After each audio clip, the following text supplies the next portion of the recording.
If you take a look at this 40-year run on the dollar is designed economically to lose money every single year. So why would you save something that loses money every year? And what this means for somebody on retirement plans is that after you retire, the value of your dollar goes down and your cost of living keeps going up. To my rich dad, that was bad advice and made no sense. Again, it was different value. An important diagram my rich dad showed me when I was a little boy was a diagram known as a cash flow quadrant. And the quadrant is made up of the 4 different people who make up the world of business. So my rich dad said, in the world of business, there's E's. And E's stand for employees. An employee, he says, you can always tell who they are by their core values. And what the employee, whether the president or the janitor of the company, will always say the same words. The words are, I'm looking for a safe, secure job with benefits. That's what makes them an employee, because their core values are security. The other one of the 4 is the S, or the small business owner or the self-employed. And again, their core values will cause them to use the same words, which are, if you want it done right, do it by yourself. S means they're also solo. They're generally one-person act, or they operate by themselves. On the right side of the quadrant are the B's. And what Rich Dad said the B stood for was big business, or like Bill Gates. Forbes defines big business as 500 employees or more. And their words are different. They say, I'm looking for a good system, a good network, and the smartest people I know to help run my business. So they're unlike the S. They don't want to run the company by themselves. They want smart people to run their companies for them. And then the 4th of the quadrant is the I, and I stands for investor. These are people who have money work hard for them.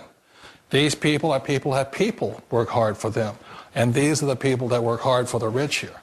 So early on in my life, it was my poor dad who always said to me, you know, Robert, go to school and so get a high-paying job. And so my poor dad's core value was to be an employee. He wanted job security, promotions, a steady paycheck, and all this.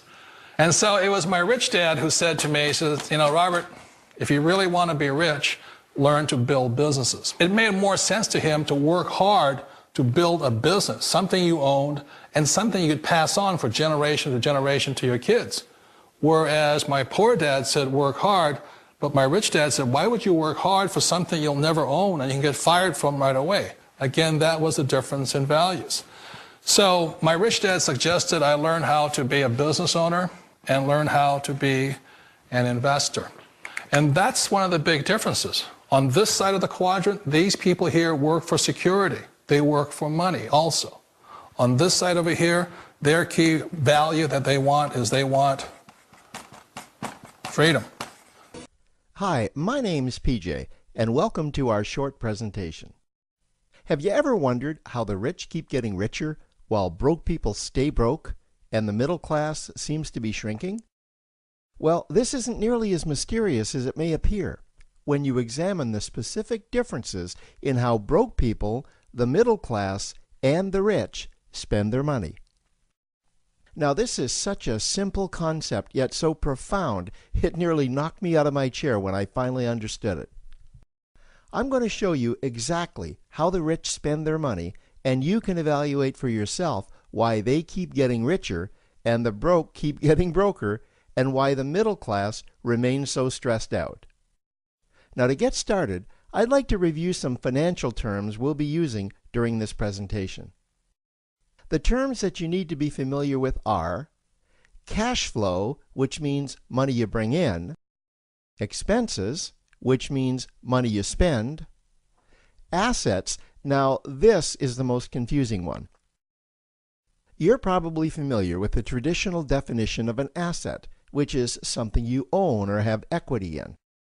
However, back in the 1990s, Robert Kiyosaki introduced us to a new definition of an asset in his groundbreaking Rich Dad, Poor Dad series of books. Robert taught us that an asset is something that pays you, and that's the definition we'll be using here. Liabilities is the last term, and it's defined as things that cost you money. As an example, a house is typically viewed as an asset. But can it actually be a liability?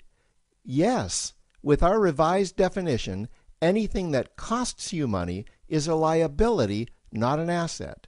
If you have a mortgage, your house is an asset to your banker because it pays him or her every month. But could a house also be considered an asset to you? Yes, in the right circumstances it could, when it pays you money. Let's say you buy a house and you rent it out, and it paid you a positive cash flow every month after all expenses. That would then be considered an asset. Now, one more time with the terms, just to be very clear before we continue. Cash flow is money you make.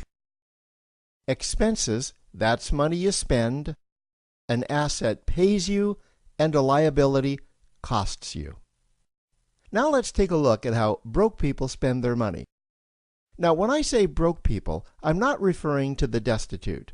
I'm speaking about that large portion of our society that lives from paycheck to paycheck and who never seem to have any money. In fact, most times there's more month left at the end of their money, and I'm sure many of you can relate to that group. On payday, broke people buy what I'm going to call stuff. Well, what's stuff? Well, that's inexpensive things that people buy that they don't really need to survive. You go into someone's house and you can't find any counter or tabletop space in the whole house because of all the stuff on it. Their house and their cars are full and cluttered with stuff. Well, where do they get all this stuff? They buy it at the flea market, at the garage sale, at the dollar store, at the craft show. So cash flow comes in and then it goes straight out the expense column to buy stuff. You see, broke people never really educate themselves on assets and liabilities. They justify buying all of this stuff by claiming that it costs so little. But over the years, it's all they ever have. The problem is their cash flow never produced or created more cash flow. Now, please understand, I'm not undermining or taking any shots at this or any group. I just see a lot of financial difficulty out there, and it really doesn't need to be that way. Creating wealth isn't a mystery, it's a formula. The only reason someone doesn't create wealth is because they either don't know the formula or they don't apply the formula. Now let's take a look at the middle class. The middle class is the group that society mistakenly thinks are rich. They're not.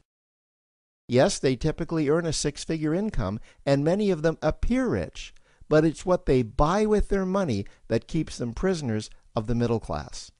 What they typically buy are liabilities. Remember the definition of a liability? Things that cost you. By buying liabilities, the money gets pushed up and out their expense column. Liabilities are items like cars, boats, houses, airplanes, credit card debt. Now let's see just how this happens. The middle class gets a nice paycheck, let's say $10,000 for the month.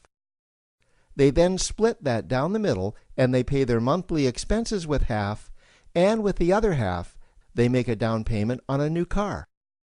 The car costs $5,000 down, and after they add on the insurance and the maintenance, that liability now costs $1,100 new dollars every single month. A few months go by and they want a boat, then a vacation home, a Rolex watch on their credit card, a vacation on their credit card. And before you know it, their liabilities have raised their expense levels to near or above their income levels. They actually spend equal to or more than they make. Meaning that they have to go to work and make a certain amount of money every single month just to cover their liabilities.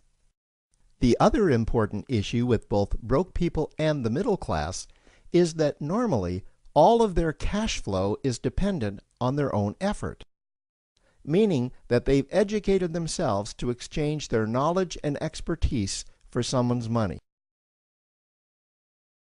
Also, the money they earn is usually the highest taxed form of income. Here's an example. An attorney is knowledgeable about law, so people pay him or her in exchange for that knowledge on an hourly basis. The problem here is that if the attorney isn't sharing that knowledge with a client, then the attorney isn't making any money. This causes lots of stress and anxiety in their lives. And if you ever ask them to take an afternoon off to play golf with you, well, they very rarely can because of how much money it'll cost them to take that time off. On the surface, life's pretty good. The reality is that it's a roller coaster ride. That's the middle class. Now, I know this group very well because for a great deal of my adult life, that was me. Now let's take a look at how the rich people spend their money. Rich people acquire assets. Again, an asset is something that pays you. If you want to become rich, buy assets that earn you more money. The money cycle looks like this. Acquire assets that produce cash flow, invest the profits to acquire more assets that produce more cash flow, invest those profits to acquire more assets that produce more cash flow. The rich spend their money and acquire things that produce more money. Here are a few examples of assets that produce more money. Investments are the obvious ones: stocks, bonds, real estate. Education is another asset.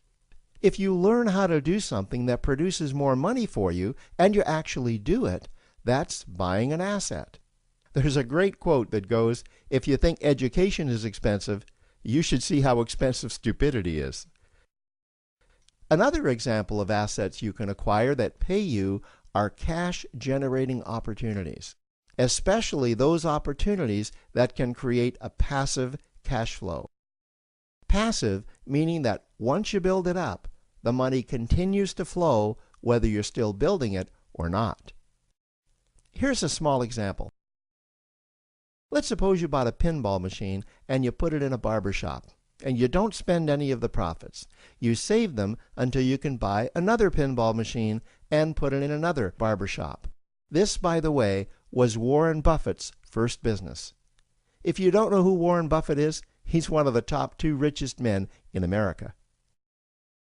The rich are extremely eager to find those passive cash-generating opportunities because those opportunities continue to pay them month after month, year after year, long after they've stopped working the opportunity.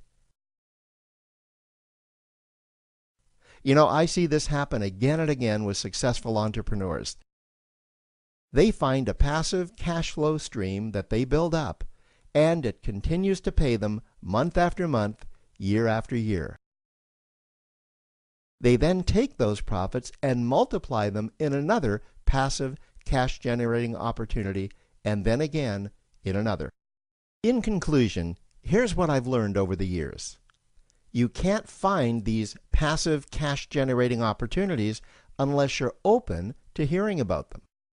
Then, once you find them, you must be willing to see what fits you and then act. Now, the reason I say this is that I once answered a hokey little ad that I ended up generating 7 figures from, simply because I answered that ad and then took action. These opportunities are out there. You just need to find them. You also must be opportunistic enough that when the right situation does present itself, you don't miss it. So remember, broke people buy stuff, the middle class buy liabilities, and the rich acquire assets, preferably cash-generating opportunities that can create passive cash flow. They then take that cash flow and invest it in another asset that produces more cash flow. That's the wealth creation formula. Now, I trust you found this introductory information helpful. Now, to learn about one of the greatest cash-generating machines on the planet, click on the link below to proceed to step 2. Feel perfectly safe? I do, yes. Is there any issue of safety at all? You know, there's not. After, an hour, just like driving with her in a car, after an hour or so, you don't even really realize she has no arms. Our cameras were mounted inside the small plane to see Jessica in action. Watch as she takes off. Jessica uses her left foot to control the throttle. Then her right foot pulls out the wheel as she lifts off. It looks scary, but she does it like a pro. And watch, after she makes a picture-perfect landing, she stretches her leg and opens the cockpit windows. How was the flight? That was fun.